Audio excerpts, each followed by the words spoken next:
Give the people what they want. Give the people what they want. Give the people what they want.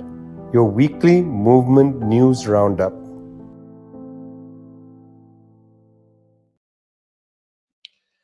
It's episode 143 from Give the People What They Want, brought to you by People's Dispatch. That's Prashant and Zoe, peoplesdispatch.org, your home for news about the world, about movements in the world. I'm Vijay from Globetrotter, very pleased to be with you. We're going to start with a rather unpleasant story, I must say. We first got, of course, news that a storm was brewing inside the Mediterranean, Cyclone Daniel initially, Cyclone Daniel wreaking havoc in parts of Europe, north of the Mediterranean, Bulgaria, Greece, and so on. And then it whipped around, becoming Storm Daniel, and struck the eastern part of Libya. Eastern part of Libya is under the control of a government which is not recognized by the United Nations, but it's headed largely by a coalition where the military strongman is Mr. Khalifa Haftar, who, of course, used to live 10 minutes away from the Central Intelligence Agency headquarters in Washington before NATO, the United States, and France destroyed that country in 2011. The Storm Daniel broke two dams, Wadi Derna and Wadi Mansour, flooding the city very rapidly. In fact, aviation minister from that eastern Libyan government said that it looked like a tsunami and that the city had in fact disappeared. Very rapidly, it became clear that the loss of life was going to be catastrophic. In fact, it is now said that this cyclone, Cyclone Daniel, is the most damaging cyclone since the 2008 cyclone Nargis, which some people might remember. Also, very, very great loss of life from Nargis. But Cyclone Daniel, incomparable. About 12,000 people dead already in Derna and surrounding parts. 12,000 people killed by flooding, flash flooding. This is a very, very high number for flooding deaths. You have numbers like this sometimes in earthquakes. You have numbers like this, in war. But you don't have numbers like this from flash flooding. It meant that the flood waters came so rapidly, people could not seek higher ground. They could not escape from the city of Derna. Mustafa Al-Trabulsi, a poet in the city of Derna, about 3 days before Wadi Mansour and Wadi Derna overflowed, had gone to Derna's House of Culture, where he gave a presentation saying that there was a danger because the dams had been neglected. Mustafa Al-Trabulsi left that meeting, went home, wrote a poem about the flood, about the possibility of a flood. When the floodwaters came 3 days later, he perished along with the other 12,000 people of Derna, a city where he was, in fact, one of the most important poets. This is a devastating circumstance, but then again, it is going to provoke its own debates and discussions. The World Meteorological Organization's head gave a press conference where he said that, look, if there had been functioning meteorological systems, much of this could have been prevented. Others have said, and there's now a call for an investigation inside Libya, that the dams had been fundamentally neglected, some say since the early 2000s. Without a doubt, NATO's war against Libya in 2011 has destroyed the state in that country. And in the course of the almost dozen years since that war, there's been lack of regard for the destruction of the state of Libya. Absolute destruction of that state. There is very little accountability for that. And in fact, when the media reports that this is a tragedy, a natural disaster, it must be remembered that in fact the experts are saying that this disaster, at least the scale of the disaster, could have been prevented. And it wasn't prevented not because of incompetence of this or that official, although I'm sure there's sufficient accusations of incompetence once the investigation gets going. But there's a broader issue here. The state was destroyed in 2011 by a reckless and callous war persecuted by the North Atlantic treaty organization, NATO, United States and France in the lead. That state has never been rebuilt. The lack of that state is what impacted the people of Derna. In a sense, it's well worth adding the 12,000 dead to the war victims of the 2011 war. And in fact, the 12,000 is not even the final number. Because since the city and surrounding areas continue to be underwater, the danger of disease is now galloping across the land. No disaster comes with only one horseman of the apocalypse. They all ride in and they ride at full gallop. The situation in Derna is dire and continues to be dire. We'll, of course, be following this closely, as closely perhaps as others, but with a sharper understanding that this is not merely nature acting against people, but also people trying to survive from the detritus of extreme arrogant recklessness. Arrogant recklessness. That should be perhaps the phrase of part of our show today. The G20 meeting, the group of 20, took place in Delhi. Seems to me there was a lot of arrogant recklessness there when the government of India decided to put green colored plastic to cover over the poor, Prashant, a kind of arrogant recklessness, I believe. What happened with the G20? Right. I mean, for those who follow India's politics, of course, nothing new in the way the event was organized. It was, as people have pointed out, it seemed like it was an event organized by one person, for one person, and of one person, which is the Prime Minister, Narendra Modi himself. And it was really an event meant to sort of, from a domestic audience, for a domestic audience at least, meant to sort of, you know, portray him as a world leader, as a global statesman, as someone guiding the world, etc., etc. This has pretty much become the norm in a lot of how India deals with issues of international relations at this point. But nonetheless, a very interesting summit for many other reasons as well. While, of course, this issue is something that has to be debated and maybe struggled inside India, but at a global level, the G20 summit was actually a pretty interesting one because the fact that to be fair, while nobody expected a joint statement out of it, there was a joint statement. In fact, even last week while talking about it, I was confident that there wouldn't be one, but there was a joint statement that came out of it. And that joint statement, of course, took a much, let's say, less harsher line on the issue of Ukraine than what happened in Bali last time, which was a real point of division. And of course, the Indian government using it to sort of portray itself as in a very heroic light. But I think the larger political issue there, which has been kind of widely acknowledged, is the fact that the West was sort of to some extent forced to cave in on this issue because of recent geopolitical developments. And now the real question is that what really are these geopolitical developments that forced, say, the United States and its allies to maybe take a slightly softer line on this issue? And it does seem that one of the key drivers at this point was the recent BRICS meeting, the expansion of BRICS as a bloc, which basically meant that there's been a lot of questioning of the role of the G7, the role of the G20, many questions regarding whether a forum like the G20 is even relevant anymore. And, for the United States and its allies, G20 has a particular significance. It remains one of the few fora where it can sort of engage with countries in the global south.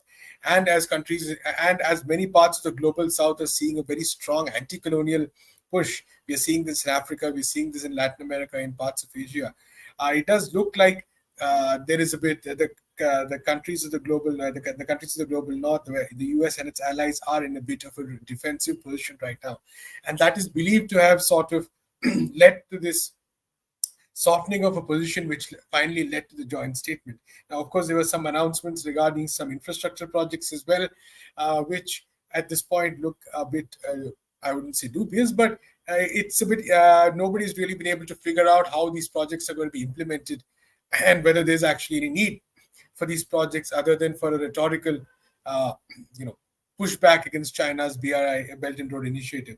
So all in all, quite a strange G20 meeting, in the sense that what many experts are pointing out is that maybe this meeting to some extent saved the G20 for a while, as opposed to it collapsing in under the weight of its own contradictions.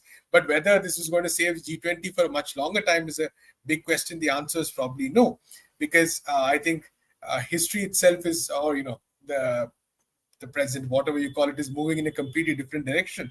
And the G20 is probably a remnant of an older era. Countries of the global south, they have their own interests, they have their own agenda, they are trying all kinds of forums, regional ones, global ones. It does not look like the G20 is going to be one of those. Well, we'll have to see. For now, I suppose, in a way, Prashant, as we said last week, the G20 is a little bit like the place where the BRICS countries and the G7 have a kind of neutral place to chit chat. Maybe it continues just for that. Meanwhile, of course, the international class struggle doesn't go to sleep. These geopolitical realities take place, but the working class trotting along, fighting to establish itself under the sun. In the United States, in this setting, fascinating, Zoe, the class struggle at the heart of the imperialist behemoth. What's happening with the United Auto Workers? Very, very exciting development as of midnight Friday, so just 11 hours ago. Workers at the big three automobile companies, Stellantis, Ford, and GM, are officially on strike. This is a historic strike. Never in the history of the auto industry in the US have workers from all these three companies been on strike at the same time. The UAW has been in contract negotiations with these companies for several months. They've made radical demands, important demands, radical only because at this moment, organized labor in the US, besides this recent Teamsters contract, had not dared to raise these things. But they're not radical in the sense that they actually deeply respond to the needs of the working class at this moment that is suffering in a contracted economic crisis. And as of this morning, as I said, workers at different plants of these three companies are on strike. They're implementing a kind of a stand-up strike. So currently, there are 144,000 workers that are part of this contract negotiation.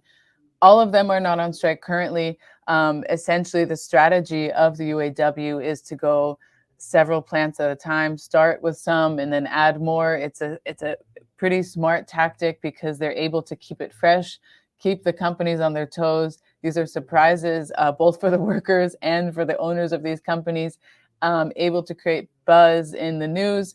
So very, very, very interesting. Again, it's a historic strike. They're calling for so many important demands, 32-hour work week, an end to this horrible tier system that exists in these companies. This means that newer workers don't get the same benefits as full-time workers. It's an impossible road to go from a contract worker to a full-time worker. This is an absolute denial of people's rights. Sadly, it has become the industry standard, not only in the US, of course, but in countries across the world. We know that the informal sector in many countries is the largest sector where people are employed in. This means maybe they're self-employed, maybe they're subcontractors, and they're not able to receive the rights that they should be guaranteed. This means healthcare, this means retirement, this means sick time, so many essential elements that, maybe 50 years ago seemed like in the United States that they were a given, and now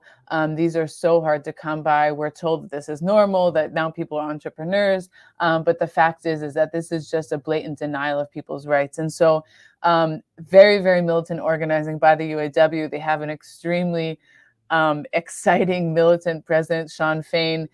He's part of this generation of radical union leadership that has rejected the conciliatory path that had been taken by labor leadership in the past decade, where they conceded to the demands of the industry, where they gave away demands that had been historic. For example, the cost of living adjustment had been a crucial victory of United Auto Workers in the past. And in past contract negotiations, the UAW leadership had sacrificed this. And this means that wages are not being adjusted to inflation. So prices are rising and your wages are staying the same, or in actual terms, they're decreasing. And so this is one of the most central demands of the UAW in these contract negotiations. Extremely, Sean Fain, when he did a dramatic video where he held up the contract proposal, the counter proposals of these companies, and he threw it in the trash. This is a union that's not going to concede to these weak demands of the companies. They're not only fighting for these 144,000 auto workers, they're fighting for the entire working class, fighting back against corporate greed. And it's definitely an exciting time. We're going to see more and more strikes popping off at these parts plants, at the assembly plants. So definitely class struggle heating up. This is definitely a trend across the country, across sectors, and across industries. It's a very important strike. Of course, we look for people's movements to track both Zoe and Prashant at People's Dispatch, editing the website around the struggles of people. I'm Vijay from Globetrotter. You're with Give the People What They Want, episode 143, an important episode because we're 7 episodes away from the 150th episode. It'll be a special treat, I'm sure. I know it's a treat for you to wait for us every week, but 150, boy, that's a prize. Prashant, 150 episodes for us, but 30 years of gloom for the Palestinian Freedom Project, 30 years of the Oslo Accord. I remember well, Prashant, when the accord was passed, Edward Said wrote and said, this is a surrender. This is not an accord. What's the record now, 30 years later? And how are the Palestinians viewing the Oslo Accords? Right, Vijay. A lot of people going back to Edward Said's essay, I think he described it as a Versailles for the Palestinians, if I'm not mistaken.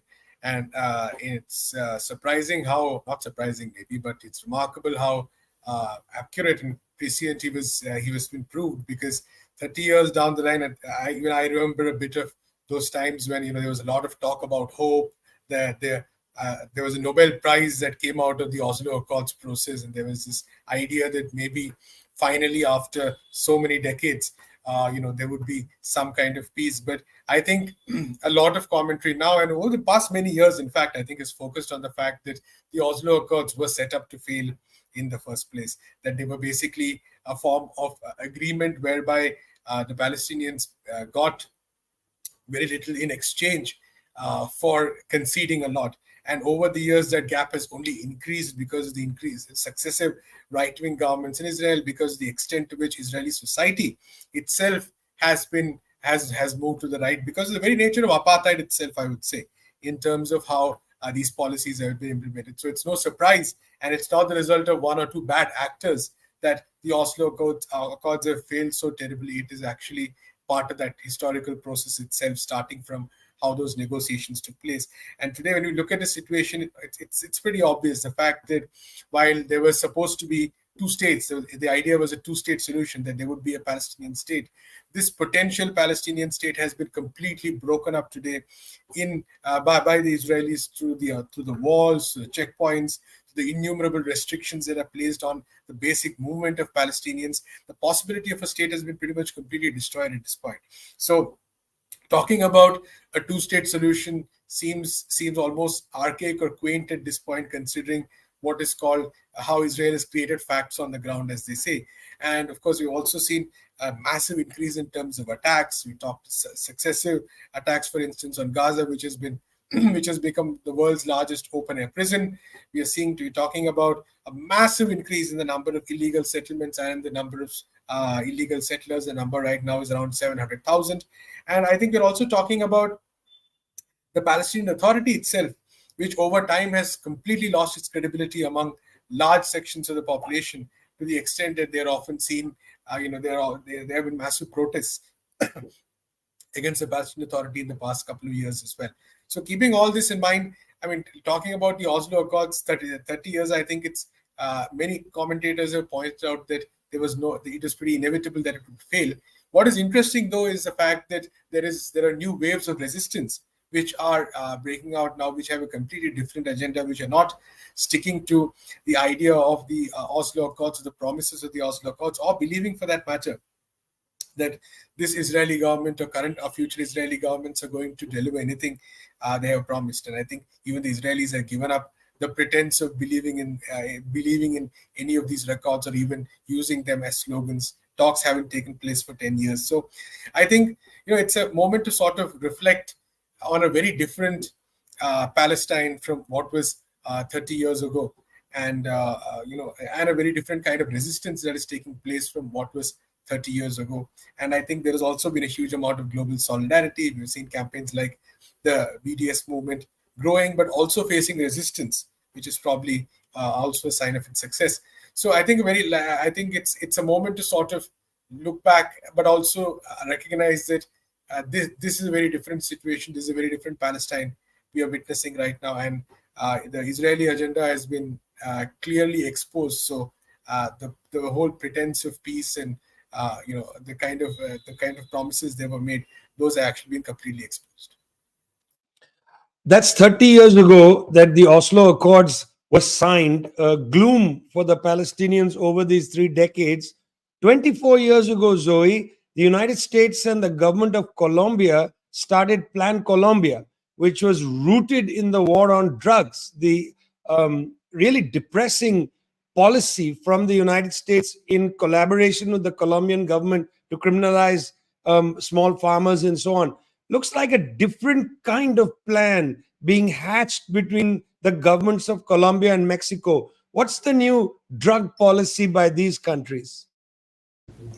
Well, just ahead of Andrés Manuel López Obrador's and Gustavo Petro's trip to Chile, where they participated in the 50th anniversary commemorations of the coup against Salvador Allende, they were in Colombia for the Latin American Caribbean Forum on a new drug policy.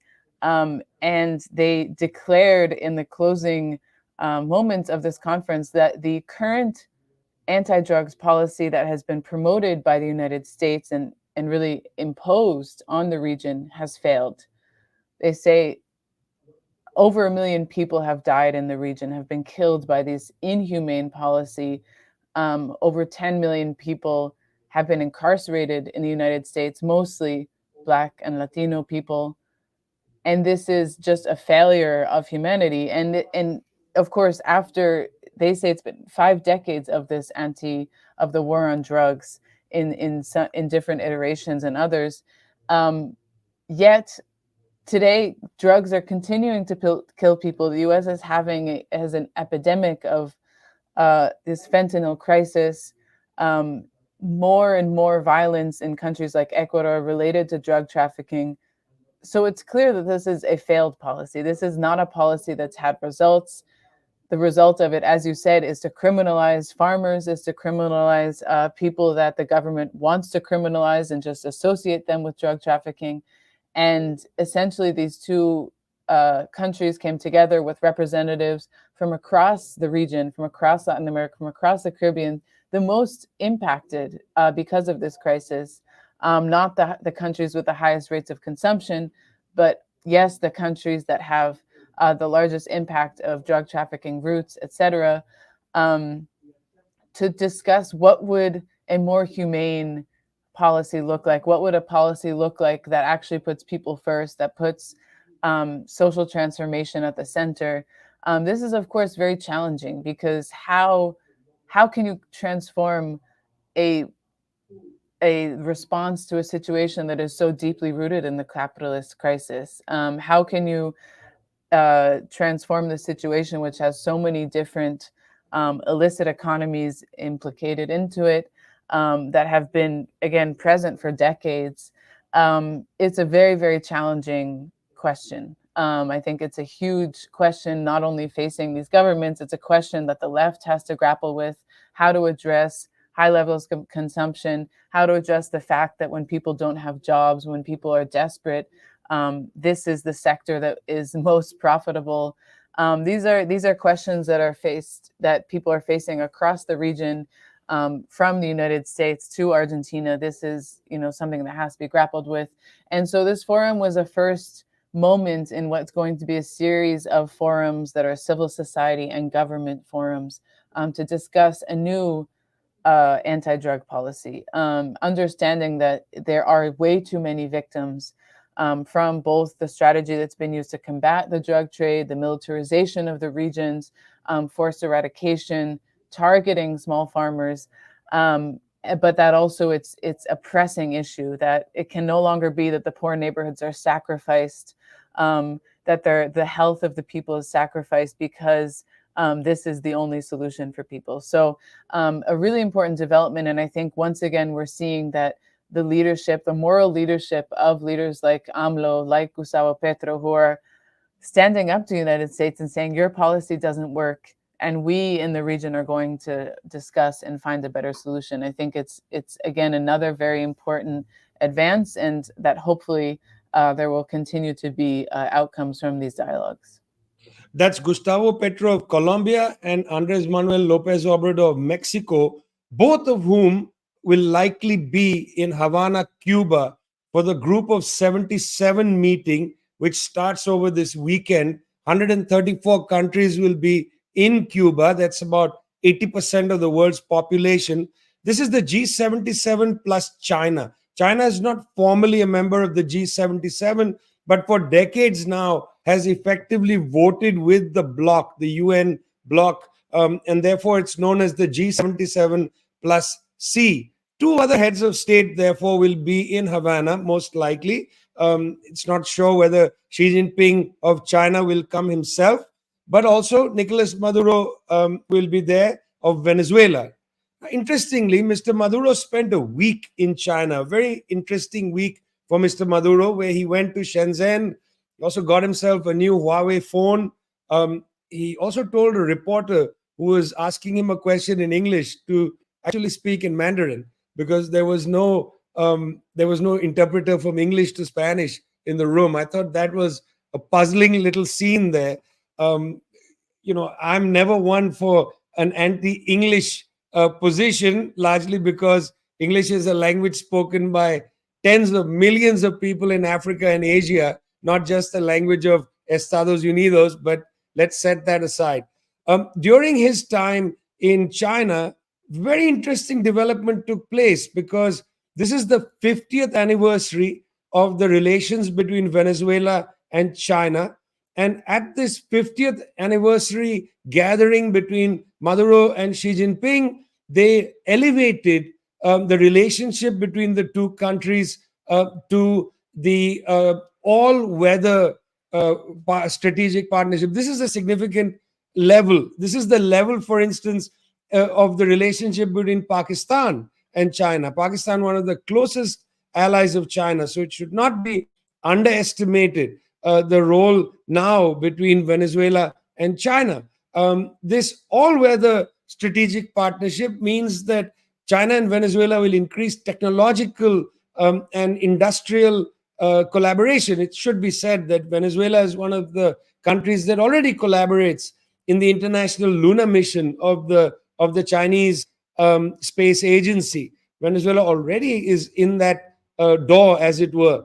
But this is going to increase, in fact, I feel, some of the collaboration around development in Venezuela. Xi Jinping at the meeting talked about some of the successes that the Chinese have had, and how their successes don't have to be followed, by carbon copy. Boy, that's an anachronistic phrase, carbon copy. Most people won't get what I'm talking about. Refers to typewriters, in case you're interested. I'm sorry about that, showing my age. That the Chinese model doesn't have to be copy and pasted, in Venezuela, but the Venezuelans could learn a few things and perhaps teach the Chinese other things. Very important development. What this indicates is that it's likely next year Venezuela will be a member of the BRICS. I think there's great interest in countries like China to bring Venezuela in. Venezuela has one of the world's largest known reserves of oil. If Venezuela joins the United Arab Emirates, Saudi Arabia, Russia, Iran, Egypt inside BRICS, basically that's all the countries with energy for the future, at least carbon energy for the future. A very important development, this elevation of the relation between China and Venezuela. In one respect, 50th anniversary of the relations between the two countries It's the 200th anniversary of the Monroe Doctrine. Seems to me this elevated relationship between Venezuela and China is China snubbing its nose at the US Monroe Doctrine of 1823. You've been listening to Give the People What They Want, brought to you from People's Dispatch. That's Zoe and Prashant. I'm Vijay from Globetrotter. Show 143 over and out. See you next week.